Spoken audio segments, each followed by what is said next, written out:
Unity is the power. एकता में ही शक्ति है।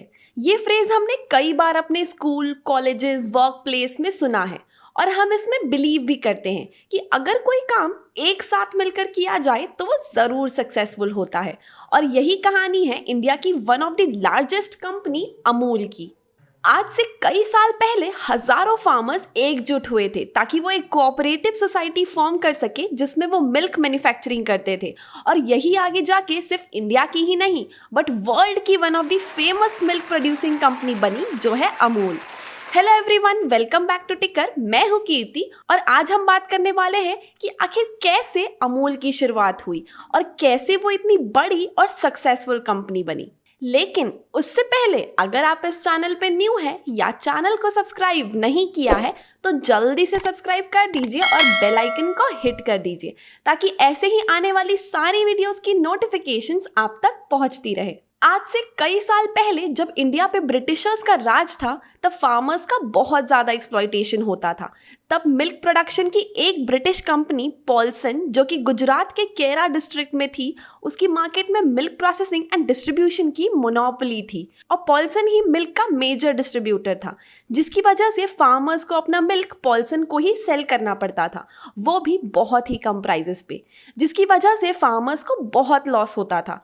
और इसी एक्सप्लॉयटेशन को रोकने के लिए फार्मर्स उस टाइम के फ्रीडम फाइटर वल्लभ भाई पटेल जी से मिले और उन्होंने ये सजेशन दिया कि क्यों ना सारे फार्मर्स एकजुट होकर इस चीज को रोके।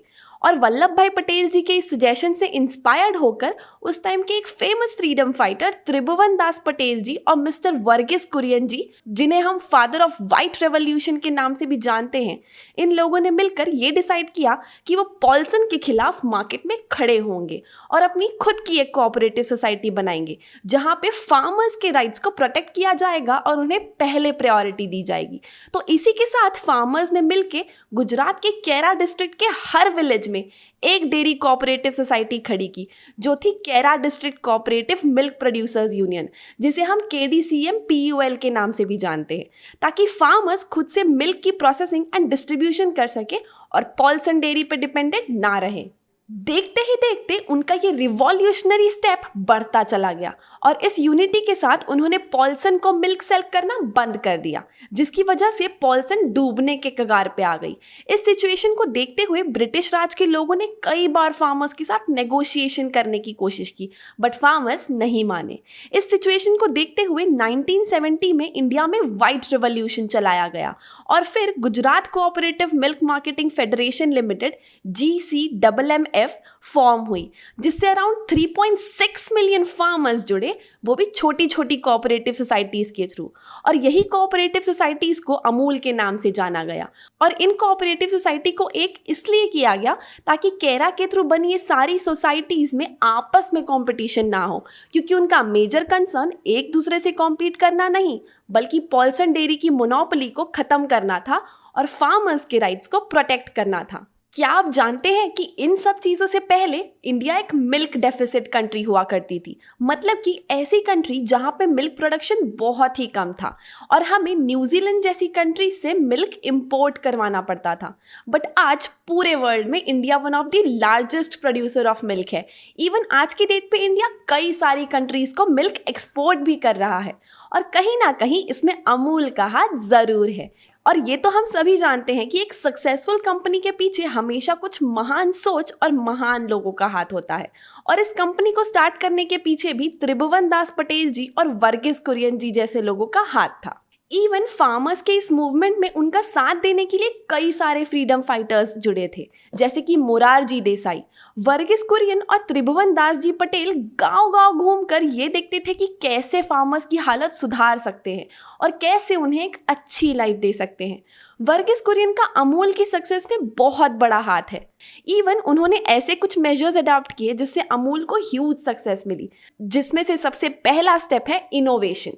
क्या आप जानते हैं कि अमूल ऐसी पहली कंपनी थी जिन्होंने बफेलो के मिल्क से मिल्क पाउडर बनाना शुरू किया? जी हाँ, इस इनोवेशन के पीछे अमूल का ही हाथ है। इवन उनके यहाँ मिल्क कलेक्शन से लेके प्रोसेसिंग तक सब चीज़ों का प्रोसेस बहुत ही हाईटेक तरीके से होता है, जिसकी वजह से वो बहुत कॉस्ट एफिशिएंट कंपनी है।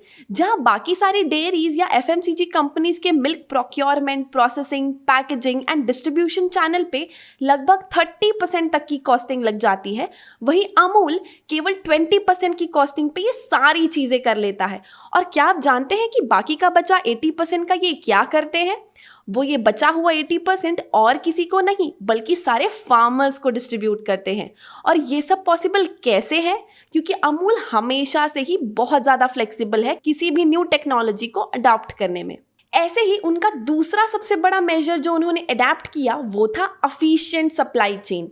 इनका जो मिल्क प्रोक्योरमेंट से सप्लाई तक का जो चेन है वो बहुत ही फास्ट और एफिशिएंट है, क्योंकि ये सबसे पहले विलेज लेवल पे जाके छोटे से छोटे और बड़े से बड़े फार्मर्स से मिल्क प्रोक्योर करते हैं और उसी लेवल पे इसे प्रोसेस करके डिस्ट्रीब्यूट करते हैं।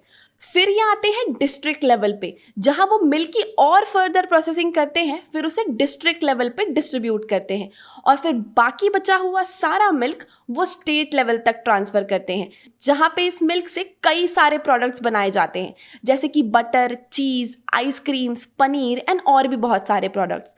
तो इस चेन का फ़ायदा ये है कि ये बहुत ही ग्राउंड लेवल से चालू करते हैं ताकि एक एक फार्मर्स इसका बेनिफिट ले सके और फिर बहुत ही ह्यूज नेटवर्क के थ्रू प्रोडक्ट्स को लोगों तक पहुंचा देते हैं।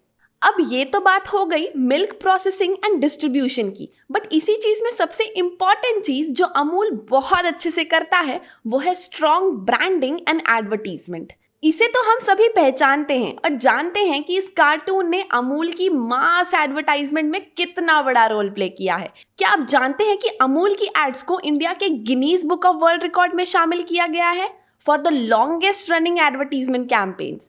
अमूल के सारे ही एड कैंपेन्स को लोग बहुत ही ज़्यादा पसंद करते हैं, जिसकी वजह से उनका कस्टमर इंगेजमेंट काफ़ी ज़्यादा है और यही चीज़ उनकी ब्रांडिंग को बाकी कॉम्पिटिटर्स से ज़्यादा स्ट्रॉन्ग बनाता है। Last but not the least, Amul की सक्सेस का एक और मेजर रीज़न है diverse portfolio of products. Amul अपने इतने सारे प्रोडक्ट्स के थ्रू हर कैटेगरी के लोगों को केटर करता है, चाहे वो छोटे बच्चों के लिए बिस्किट्स, आइसक्रीम या चीज़ हो, या बड़े लोगों के लिए कोई प्रोडक्ट हो, या हेल्थ कॉन्शियस लोगों के लिए लो कैलोरी वाले प्रोडक्ट्स। वो हर किसी की नीड्स को फुलफिल करने की कोशिश करते हैं, जिसकी वजह से उनका कस्टमर बेस काफ़ी ह्यूज है, जिसका फ़ायदा उन्हें मिलता ही है। इवन जब पूरी कंट्री में लॉकडाउन लगा था और सारी कंपनीज को अपने प्रोडक्शंस को बंद करना पड़ा था, वहीं अमूल एक ऐसी कंपनी थी जिन्होंने इस मुसीबत के टाइम को अपॉर्चुनिटी में कन्वर्ट किया। अमूल के current MD mister RS Sodhi ने ये नोटिस किया कि लॉकडाउन की वजह से लोग फ्रेश प्रोडक्ट से ज़्यादा पैक्ड प्रोडक्ट्स को प्रेफरेंस दे रहे हैं, ताकि उन पैक्ड प्रोडक्ट्स को वो एटलीस्ट कुछ टाइम तक स्टोर कर सके। और फिर क्या था, इस चीज़ की वजह से अमूल ने अपने पैक्ड प्रोडक्ट्स की प्रोडक्शन और डबल कर दिया, जिसका रिजल्ट था कि उनके कुछ प्रोडक्ट्स जैसे कि टेट्रा पैक मिल्क, चीज़, बटर की सेल्स में 30 to 40% का जंप आया। इवन जहां सारी कंपनीज लॉकडाउन के वक्त अपने कॉस्टिंग को हर तरीके से कट करने की कोशिश कर रही थी, वहीं अमूल ने अपनी मार्केटिंग एंड एडवर्टाइजिंग कॉस्ट को डबल कर दिया था। अमूल इंडियन डेयरी कैटेगरी में ऑलमोस्ट हर कैटेगरी में लीडर है, चाहे वो उनके बढ़ते रिवेन्यूज़ हो या उनके आइसक्रीम्स या बटर कैटेगरी में उनका टर्नओवर, वो हर जगह आगे हैं। और ये तो बहुत ही जायज़ है कि आज की डेट पे वो फार्मर्स को एक अच्छी लाइफ देने की कोशिश कर रहे हैं और इवन रूरल एरियाज़ के लोगों को एम्प्लॉयमेंट दे रहे हैं, स्पेशली विमेन फार्मर्स को। आज की डेट पे अमूल मोर देन 40 कंट्रीज़ में है, जैसे कि United states, China, Japan, Singapore and और भी बहुत सारे।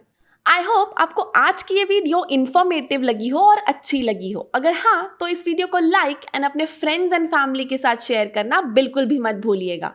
Thank you.